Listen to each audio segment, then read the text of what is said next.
Hello everyone, इस lecture के अंदर मैं प्लासेंटल फंक्शन के दूसरे भाग को समझाऊंगी और इस वीडियो को देखने से पहले आप इसका पहला पार्ट देख सकते हैं जिसका कि लिंक मैंने डिस्क्रिप्शन बॉक्स में दिया है।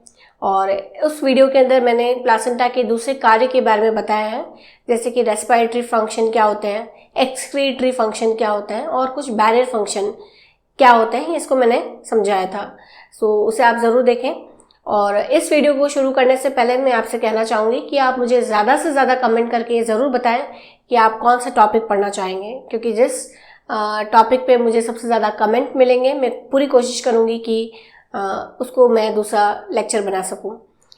सो यहाँ पे हम शुरू करेंगे पार्ट सेकेंड। और प्लासेंटा के जो दूसरे कार्य हैं जैसे कि है न्यूट्रिटिव फंक्शन और एंजाइमेटिक फंक्शन, इसे हम यहाँ समझेंगे। न्यूट्रिटिव फंक्शन यानी जो फीटस है ये पूरी तरीके से अपने नरिशमेंट और अपनी ग्रोथ एंड डेवलपमेंट के लिए मदर के ऊपर डिपेंडेंट होता है, क्योंकि जितना भी नरिशमेंट है, जितना भी इम्पॉर्टेंट माइक्रोन्यूट्रिएंट्स हैं वो मदर से फीटस की ओर ही ट्रांसपोर्ट होते हैं। और न केवल फीटस को बल्कि मदर की डिमांड भी जो प्रेगनेंसी के दौरान होती है वो ज़्यादा बढ़ी हुई रहती है। इसी वजह से मदर जो होती हैं ये गर्भावस्था के दौरान एक्स्ट्रा अमाउंट में कैलोरीज, प्रोटीन, फैट इन सबको लेती है ताकि मदर और फीटस दोनों की डिमांड जो है वो पूरी की जा सके। सो यहाँ पे कुछ इंपॉर्टेंट न्यूट्रिएंट का ट्रांसफ़र कैसे होता है मदर से फीटस की ओर, ये कुछ प्रोसेस के जरिए होता है।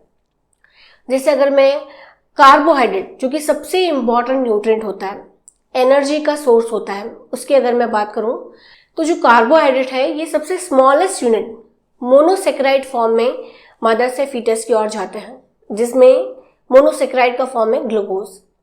सो ये ग्लूकोज का ट्रांसपोर्टेशन जो है ये फैसिलिटेटेड डिफ्यूजन के जरिए होता है, यानी इन ग्लूकोज मॉलिक्यूल को ट्रांसपोर्ट करने के लिए कुछ ट्रांसपोर्टर प्रोटीन चाहिए होते हैं जो कि ट्रोफोब्लास्टिक लाइनिंग के अंदर होते हैं।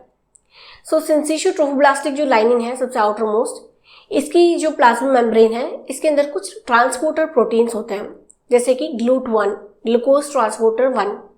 और ये GLUT1 ट्रांसपोर्टर जो है ये मदर के ब्लड के अंदर से ग्लूकोज को रिसीव करते हैं, उनको अटैच करते हैं और उसको इस बैरियर से क्रॉस करते हुए फीटल सर्कुलेशन में रिलीज करते हैं। So this is called facilitated diffusion, जिसमें ग्लूकोज मॉलिक्यूल के ट्रांसफर के लिए ये ट्रांसपोर्ट प्रोटीन को यूज करता है। उसी तरीके से दूसरा इंपॉर्टेंट न्यूट्रिएंट होता है लिपिड्स, फैट, वसा, और इसका जो ट्रांसपोर्टेशन है ये ट्राइग्लिसराइड्स और फैटी एसिड फॉर्म में होता है। सो प्रेगनेंसी और गर्भावस्था की शुरुआती अवस्था में तो ये इजीली मदर से फीटस की ओर ट्रांसफ़र होते हैं, लेकिन जब ये प्रेगनेंसी एंड स्टेज पे पहुंचती है तो उस दौरान फीटस जो है वो खुद से भी ट्राइग्लिसराइड्स और फैटी एसिड का फॉर्मेशन शुरू कर देता है। और कोलेस्ट्रॉल भी इसी तरीके से डायरेक्टली मदर से फीटस की ओर ईजी ट्रांसफ़र हो जाता है, क्योंकि एक तो यहाँ पे जो ट्रोफोब्लास्टिक लाइनिंग है इसकी जो प्लाज्मा मेम्ब्रेन है ये भी लिपिड लेयर से मिलकर बनी हुई है। तो जितने भी लिपिड सॉल्युबल थिंग्स हैं वो इस लिपिड लेयर से बहुत इजीली ट्रांसफ़र हो जाते हैं। इसी वजह से लिपिड का ट्रांसफ़र बहुत डायरेक्टली और इजी वे में हो जाता है, सिंपल वे में। एंड नेक्स्ट जो न्यूट्रिएंट होता है प्रोटीन। प्रोटीन भी बहुत ज़रूरी है, मसल बिल्डिंग सब्सटेंस है। तो ये जो प्रोटीन होते हैं ये अमीनो एसिड फॉर्म में मदर से फीटस की ओर ट्रांसफ़र होता है। और क्योंकि यहाँ पर क्या होता है कि अमीनो एसिड जो है ये फीटस की बॉडी में ज़्यादा है मदर की बॉडी के कंपैरिजन में, तो यहाँ पे मदर से फीटस की ओर तब भी ट्रांसफ़र होगा चाहे वो यहाँ पे कम भी क्यों ना हो। तो जब कम से ज़्यादा की ओर ट्रांसफ़र होता है तो इसको चाहिए होता है एनर्जी, और यहाँ पे ATP रिक्वायरमेंट होती है जब किसी मॉलिक्यूल की कम कॉन्सेंट्रेशन से ज़्यादा की ओर ट्रांसफ़र रिक्वायरमेंट होता है। सो ATP को यूज़ करते हुए अमीनो एसिड जो है वो मदर से फीटस की ओर जाते हैं, और इन्हीं अमीनो एसिड्स को यूज़ करते हुए फीटस बाद में प्रोटीन को अपनी बॉडी के अंदर बना लेता है। क्योंकि मदर के अंदर अमीनो एसिड इस वजह से कम है क्योंकि यहाँ पे जितने अमीनो एसिड्स मोस्टली प्रेजेंट हैं वो मदर अपनी बॉडी के अंदर उन सबको यूज़ करते हुए प्रोटीन का निर्माण कर लेती है। लेकिन फिर भी जो बचे हुए अमीनो एसिड्स हैं जो कि डाइटरी इंटेक के जरिए लिए गए हैं या फिर जो बॉडी के अंदर सिंथेसाइज हुए हैं, ये इजीली मदर से फीटस की ओर ट्रांसफ़र हो जाते हैं एक्टिव ट्रांसपोर्टेशन के जरिए ATP को यूज़ करते हुए, जिसमें कि एसेंशियल अमीनो एसिड्स जो होते हैं ये ज़्यादातर ट्रांसफ़र होते हैं, जैसे कि arginine, histidine, leucine, lysine, isoleucine, ये कुछ एसेंशियल अमीनो एसिड हैं जो कि बहुत ही ज़रूरी होते हैं, इनका ट्रांसपोर्टेशन ज़्यादा होता है।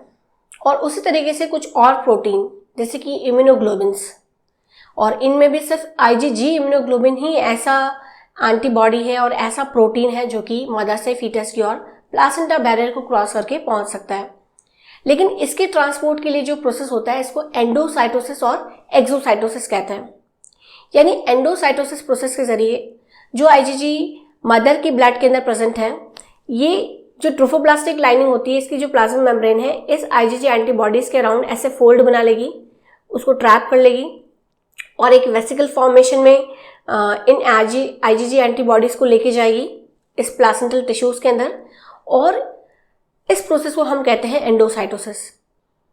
एंड जब यही वेसिकल जिसमें कि IgG एंटीबॉडीज है, जब ये फीटस की जो ब्लड लाइनिंग्स हैं, ब्लड कैपिलरीज हैं और ब्लड एंडोथेलियल लाइनिंग है, जब इसके साथ फ्यूज हो जाती है ये वेसिकल और इसमें प्रेजेंट जो IgG एंटीबॉडीज है, इसको फीटस की जो सर्कुलेशन है उसके अंदर जब रिलीज कर देती है, तो ये प्रोसेस एक्सोसाइटोसिस कहलाता है। तो इसी तरीके से एंडोसाइटोसिस और एक्सोसाइटोसिस प्रोसेस के जरिए IgG एंटीबॉडीज मदर से फीटस की ओर ट्रांसफर किए जाते हैं। इसके अलावा कई इलेक्ट्रोलाइट्स लाइक सोडियम है, पोटाशियम, क्लोराइड, ये सिंपल डिफ्यूजन के जरिए ट्रांसफर होता है। यानी इनका कॉन्सेंट्रेशन मदर की बॉडी के अंदर ज़्यादा है, वहाँ से कम कॉन्सेंट्रेटेड फीटल बॉडी के अंदर ट्रांसफर किए जाते हैं। और बाकी जो इलेक्ट्रोलाइट्स हैं लाइक फॉस्फोरस है, कैल्शियम है, या आयंस हैं, या वाटर सॉल्युबल विटामिन हैं जैसे कि विटामिन B या विटामिन C कॉम्प्लेक्सेस, इनको ट्रांसफर करने के लिए एक्टिव ट्रांसपोर्टेशन की ज़रूरत है। यानी ये भी ATP को यूज़ करेंगे और मदर से फीटस की ओर इन सारे मॉलिक्यूल का ट्रांसपोर्टेशन होगा। तो इस तरीके से हमने न्यूट्रिटिव फंक्शन को देखा कि किस तरीके से कार्बोहाइड्रेट, प्रोटीन, फैट, विटामिन और कुछ इम्यूनोग्लोबिन जो है वो कैसे मदर से फीटस की ओर ट्रांसफर होते हैं। उसी तरीके से जो दूसरा इंपॉर्टेंट फंक्शन है वो है एंजाइमेटिक फंक्शन। यानी प्लासेंटल टिश्यूज कई एंजाइम्स को रिलीज करते हैं जो कि कई मेटाबॉलिक एक्टिविटीज़ में इंपॉर्टेंट रोल प्ले करते हैं। बहुत सारे ऐसे एंजाइम्स हैं, लेकिन उनमें से कुछ हम यहाँ समझेंगे, जैसे कि डाईअमाइन ऑक्साइडेज। ये जो एंजाइम होता है, ये जो सर्कुलेशन के अंदर जो प्रेशर क्रिएट करने वाले अमाइंस होते हैं जैसे कि हिस्टामिन्स, इनको क्या करता है, इनएक्टिवेट करता है। क्योंकि हिस्टामिन जो है ये लोकल इन्फ्लेमेटरी रेस्पॉन्स लेके आता है, जहाँ पे फीटल टिश्यूज और मेटरनल टिश्यूज इंटरैक्ट करते हैं, मीट करते हैं। जब ब्लास्टोसिस्ट इम्प्लांट होता है उस दौरान कई इम्यूनोलॉजिकल रिएक्शन होते हैं जिसके कारण फीटल टिश्यूज जो है वो रिजेक्ट हो सकते हैं। लेकिन इस एंजाइम के कारण ये हिस्टामिन जो है वो इनएक्टिवेट हो जाते हैं और इम्यूनोसप्रेसिव एक्टिविटीज़ कुछ यहाँ पे होती है जिसके कारण फीटल टिश्यूज जो है वो मदर की बॉडी से एक्सेप्ट हो जाते हैं एंड देन रिजेक्शन को ये प्रिवेंट करते हैं। बट सपोज अगर इनका लेवल बहुत ज़्यादा बढ़ जाए तो उसके कारण अबॉर्शन भी हो सकता है।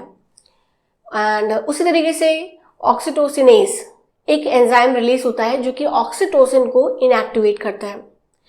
क्योंकि हम जानते हैं ऑक्सीटोसिन का कोई भी गर्भावस्था के दौरान कोई भी रोल नहीं है, ये तभी ज़्यादा रिलीज होते हैं जबकि लेबर प्रोसेस स्टार्ट होती है, क्योंकि इसके रिसेप्टर तो बनना स्टार्ट हो जाते हैं मायोमेट्रम पे, लेकिन एक्चुअली उसका जो एक्शन है वो लेबर के दौरान ही होता है कि वो यूट्रस को कॉन्ट्रैक्ट करे और फीटस को एक्सपेल आउट करे।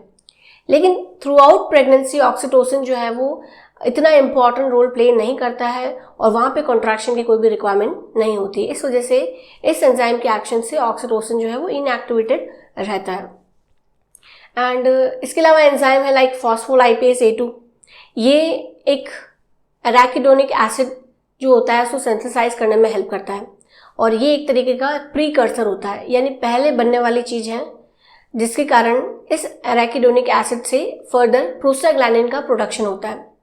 प्रोस्टाग्लैंडिन भी बहुत इंपॉर्टेंट रोल प्ले करते हैं लेबर के दौरान, क्योंकि ये प्रोस्टाग्लैंडिन डेसिडुआ से रिलीज हो सकते हैं, फीटल मेम्ब्रेन से रिलीज हो सकते हैं और जब ये रिलीज होते हैं तो सर्विक्स को बहुत ज़्यादा सॉफ्ट बनाते हैं, डायलेट करने में मदद करते हैं, यूट्रस को कॉन्ट्रैक्ट करने में मदद करते हैं, जिसके कारण लेबर जो है वो प्रोग्रेस होता है एंड फीटस जो है वो एक्सपेल आउट होता है।